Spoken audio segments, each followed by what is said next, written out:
Hi friends, आज शुरू करते हैं आई हेट यू रीमेक का पार्ट 10। पिछले पार्ट में हमने सुना था जहान अपने दोस्तों से मिलने जाने वाला था, मगर इब्बो उसे रूम में लॉक कर देता है। अब आगे की स्टोरी। जहान अपने रूम में इधर उधर घूमते हुए कंप्लेन करते हुए कहता है, वहाँ गिब्बो, तुम हर वक्त मुझे बहुत ज़्यादा अनोइंग फील कर रहे हो। तुमने तो सब कुछ मिसअप कर दिया। मैं तो बस तुम्हें कामली बातें करना चाहता था, मगर देखो तुमने क्या किया। मैं बस तुम्हें डिवोर्स देना चाहता हूँ, मगर तुमने तो मेरे हाथ को ही हर्ट कर दिया, और सेकंड टाइम तुम मेरा रेप भी करने वाले थे, और फिर तुम मुझे रूम में लॉक भी कर दिए। इसलिए मैं बस अपने दोस्तों से मिलना चाहता था। अगर तुम मुझ पर ट्रस्ट नहीं करते, तुम मेरे साथ ऐसे ही ट्रीट करते रहोगे, तो फिर मैं तुम्हें कैसे प्यार करूँगा। तुम्हें रियली में लगता है कि मैं तुम्हें फिर से प्यार करूँगा? तुम ये क्लेम करे हो मुझे प्यार करते हो, मगर तक को तुम कोई शो नहीं करते। तुम ये शो नहीं करते कि तुम मुझे प्यार कर रहे हो। बस ये दिखा रहे हो कि तुम बहुत ज़्यादा पॉजिटिव, जेलस और ओवर प्रोटेक्टिव हो। इसे प्यार नहीं कहते। तुम बस मेरे इमोशन को कंट्रोल करने की कोशिश करते हो और मुझे हर्ट कर रहे हो, जिस बात पर तुम्हें बाद में रिग्रेट फील होगा। मैं इस तरह के पर्सन से कभी भी प्यार नहीं करूँगा। जैन विंडो की तरफ देखता है जो अभी भी खुला था। वो फर्स्ट फ्लोर में रहते थे तो इजीली वो नीचे जा सकता था। अगर एक बार यहाँ से चला गया तो दोबारा कभी भी वापस नहीं आएगा। वो अपने दोस्तों के घर में रह जाएगा जब तक उसके पेरेंट्स वापस नहीं आएंगे। वो एक साथ डिवोर्स पेपर लेकर आएगा। वहाँ गिबो की साइन लेने के लिए उसे फ्रीडम की ज़रूरत है। वो इस पर्सन के साथ कोई भी टाइप नहीं करेगा जिसे वो लाइक नहीं करता। वो अपने घाव पर ऑइंटमेंट लगाता है और पूरी तरह ड्रेसअप होकर बहुत सारे बेडशीट को लेकर रोप की तरह यूज़ करते हुए वो नीचे उतर जाता है। वो कार लेना नहीं चाहता था जिससे उन लोगों को पता चला जाए। वो चलते हुए मेन गेट के पास चला जाता है और टैक्सी को रोककर वो वहाँ से चला जाता है जहाँ पर उसका सारे दोस्त उनका इंतज़ार कर रहे थे। जहाँ जैसे ही पहुँचता है वो बहुत ज़्यादा एम्बेरस फील कर रहा था। वो मुस्कुराते हुए सभी की तरफ देखते हुए कहता है, आई एम सॉरी गाइज, मुझे कुछ काम था इसीलिए मेरा थोड़ा सा लेट हो गया। वो बड़ी से स्माइल देते हुए हेयर को स्क्रैच करते हुए कहता है, जहान का फ्रेंड्स जो जैंग चिंग, सुकाई और यांग यांग, वो तीनों चाइल्डहुड फ्रेंड्स है। वो एलिमेंट्री स्कूल से लेकर हाई स्कूल तक एक साथ पढ़ाई किए थे। वो जब यूनिवर्सिटी ज्वाइन करने के वक्त आया वो सभी सेपरेट हो गए। जहान अपना स्टेट चला गया और उसके तीनों दोस्त अदर कंट्रीज चले गए थे। जैसे ही वो लोग वापस आए वो लोग अपने फैमिली बिजनेस को टेक ओवर कर लिया। ये उनकी फर्स्ट मीटिंग था जो वो लोग सेपरेट होने के बाद पहली बार मिल रहे थे। सुकाई कहता है, कोई बात नहीं, हम लोग तुम्हें बहुत ज़्यादा मिस कर रहे थे बडी। ये कहकर सारे दोस्त एक साथ गले लगते हैं। जियांग चैंग क्यूरियसिटी से कहता है, हे छानजान, मैंने सुना है तुम गवर्नमेंट का सीक्रेट एजेंट हो, क्या ये सच है? तुम रियली में ग्रेट हो। जान कहता है, इसमें क्या ग्रेट है, मैं बस गवर्नमेंट का जॉब करता हूँ जो मेरा पार्ट टाइम है। मैं वो मिशन हैंडल करता हूँ जो गवर्नमेंट हैंडल नहीं कर सकता। इसमें कुछ भी इंटरेस्टिंग नहीं है। वो अपने तीनों दोस्तों से कुछ भी नहीं छुपाता था। यांग यांग कहता है, मैं तुम्हें अच्छे तरीके से जानता हूँ। जो स्मार्ट पर्सन होते हैं वही ये जॉब कर सकते हैं। लोग तो बहुत ज़्यादा जेलस फील होंगे। तुम्हें पता है इसमें तो एक हफ्ते में ही मिलियनेयर पैसा कमा लेते हैं। तुम ज़रूर एक बिलियनियर बन गए होगे। तुम इतने यंग एज में तो बहुत ज़्यादा रिच हो गए हो। मैं तुम्हारे बहुत ज़्यादा प्राउड फील कर रहा हूँ। जहान कहता है, मेरे कम्प्लीमेंट देना बंद करो, इसमें ऐसी कोई भी चीज़ नहीं है। अब बताओ इन सालों में तुम सब क्या कर रहे थे? वो सभी खुशी से बातें करने लगते हैं। दूसरी तरफ मैंग और उसके दोस्त जो एक क्लब पर आए थे वो दोनों बातें कर रहे थे। मैंग गुस्से से कहता है, क्या तुम श्योर हो तुम जो कह रहे हो? मेरा बॉयफ्रेंड ने साइजन के साथ ऐसा किया है? मैंग का दोस्त कहता है, मैं पूरी तरह श्योर हूँ। तुम्हारा बॉयफ्रेंड हॉस्पिटल विजिट करने के लिए आया था। जब मैंने फाइल चेक किया तो मैं पूरी तरह सरप्राइज हो गया। तुम्हारा बॉयफ्रेंड तो अपनी वाइफ से बहुत ज़्यादा प्यार करता है, वो तुम्हें फंसा रहा है। वो तो अपनी वाइफ के लिए बहुत ज़्यादा सिंपैथी दिखा रहा था। देखो, मैंने पिक्चर भी क्लिक किया है। ये कंपटीशन का फाइल है जो मैं छुपते हुए अपनी सीनियर डॉक्टर से लेकर आया हूँ। मैं गुस्से से आग बबूला हो जाता है। मैंने इतना रिस्क लेकर उन दोनों को अलग रहने की कोशिश किया, मगर मेरा प्लान मुझ पर ही भारी पड़ गया। वो दोनों और ज़्यादा करीब आ गए। वो मुझसे ब्रेकअप कर लिया। अब वो जान को चेस कर रहा है। उसने मेरी लाइफ को पूरी तरह डिस्ट्रॉय कर दिया। ये सब शाहजहान की गलती है। वो बीच हर वक्त उसने मेरा बॉयफ्रेंड को चुरा लिया। अब मेरा बॉयफ्रेंड तो मुझे झूठ भी कहने लगा था। वो बीच की बेबी अभी तक मरा नहीं है। उसने एक्चुअली उसे बचा लिया है। उसके दोस्त उसे समझाने लगता है, कोई बात नहीं, अभी भी तुम्हारे हाथ में है। मैं चिल्लाते हुए कहता है, तुम कह रहे हो मैं उस बीच की बेबी को मार डालूं? हाँ, मैं उस इजलेस किड को मैं मार ही डालूंगा।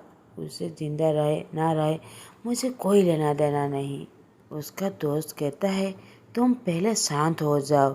गुस्से से कोई काम नहीं होता और तुम उस बेबी के पास पहुंच भी नहीं सकते, क्योंकि वहाँ पर सिर्फ सीनियर डॉक्टर या फिर क्वालिफाइड डॉक्टर ही उसके अंदर अलाउ है और किसी को भी नहीं। मैंग कहता है, मुझे कोई परवाह नहीं, तुम मेरा हेल्प करोगे अंदर जाने में। वो मन में कहता है, शाहजहान मैं तुम्हें मार डालूंगा। तुमने मेरी लाइफ को पूरी तरह बर्बाद कर दिया है। मैं तुम्हें जिंदा नहीं छोड़ने वाला। मैंग का दोस्त उसे रोकते हुए कहता है, इतनी जोर से चिल्लाना बंद करो। कोई हमारी बात सुन लिया तो हम लोग ट्रबल में फंस जाएंगे। हम चलते हैं, तुम्हारे अपार्टमेंट में तुम्हें छोड़ दूंगा। ये कहकर वो मैंग को लेकर उसके अपार्टमेंट में चला जाता है, जो उस क्लब के पास में ही था। वो उसके अपार्टमेंट में छोड़कर वो अपने काम में चला जाता है। मैंग रियली में बहुत ज़्यादा हार्ट ब्रोकन था। दूसरी तरफ जान और उसके तीनों दोस्तों बातें कर रहे थे। जियांग चेंग कंप्लेन करते हुए कहता है, हम लोग तुम्हारी वेडिंग अटेंड नहीं कर पाए थे। उसे तो हमने बहुत ज़्यादा मिस किया, क्योंकि तुमने हम सबको तो इन्फॉर्म ही नहीं किया था। जान सहाय करते हुए कहता है, ये शादी कोई प्लानिंग नहीं था, बस ये मेरी छोटी सी मिस्टेक था। मेरी केयरलेस के वजह से मैं प्रेग्नेंट हो गया। अब मेरे पेरेंट्स की रेपुटेशन बचाने के लिए मेरे पेरेंट्स ने डिसाइड किया कि उस पर्सन से शादी करने के लिए जिसमें न कोई प्यार है, मगर अब सब बर्बाद हो गया। मेरी केयरलेस के वजह से मैं प्रेग्नेंट हो गया, मगर मैं बहुत ज़्यादा अनलकी हूँ। मेरा बेबी ऑलरेडी डेथ हो चुका है, इसीलिए अगले हफ्ते ही मैं डिवोर्स लेने वाला हूँ। अब उसके तीनों दोस्तों उसकी पेनफुल बातें सुनकर वो लोग इस बात को यहीं पर ही स्टॉप कर देते हैं।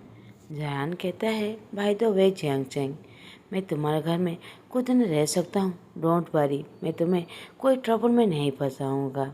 जियांग चेंग हाँ कह देता है, तो वो अपने दोनों दोस्तों को गुड बाय कहकर वहाँ से जाने लगता है।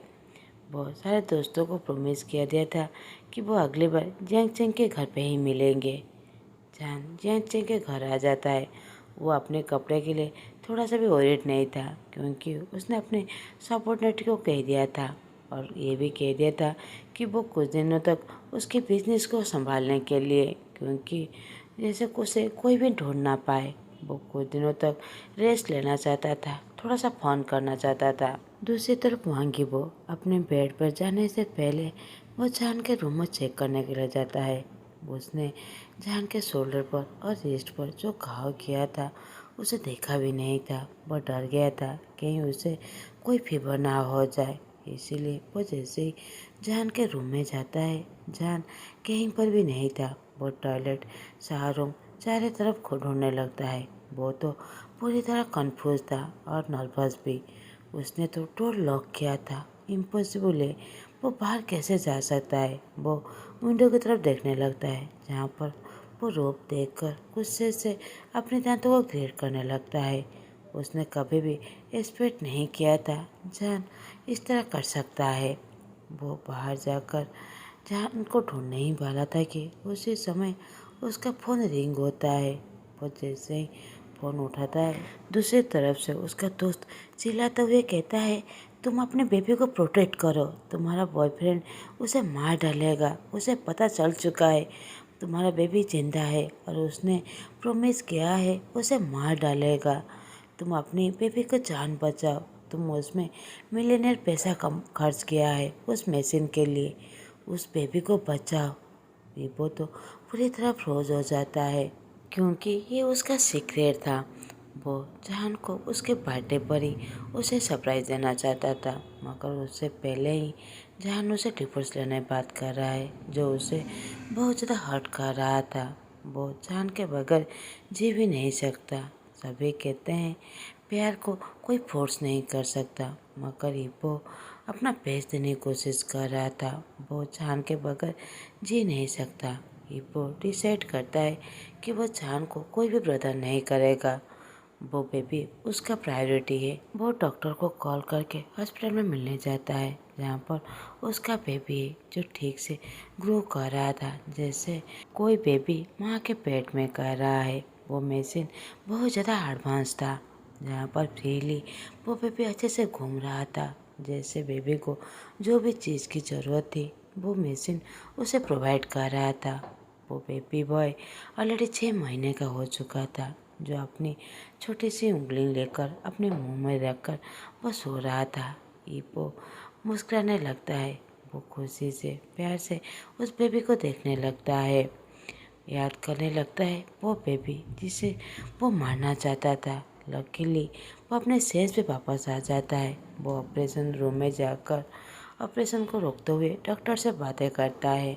वो मशीन मिलियनर पैसा देकर उसे खरीद लेता है। उस वक्त पूरी तरह डेवलप नहीं हुआ था, उसे फाइनल टच भी देना था, मगर वो रिस्क लेना चाहता था। लकीली वो मशीन ठीक से काम करने लगा था। उसका बेबी अब पूरी तरह ठीक है, मगर अब मैं के हाथों उसका बेबी डेंजर में है, इसीलिए उसे कुछ भी करके अपने बेबी को बचाना था। वो अपने दोस्त को कॉल करके मैंग के बारे में पूछने लगता है। उसका दोस्त वो वीडियो भेज देता है जिसमें मैंग और उसका दोस्त जो बातें कर रहे थे। वो वीडियो डॉक्टर को दिखाता है।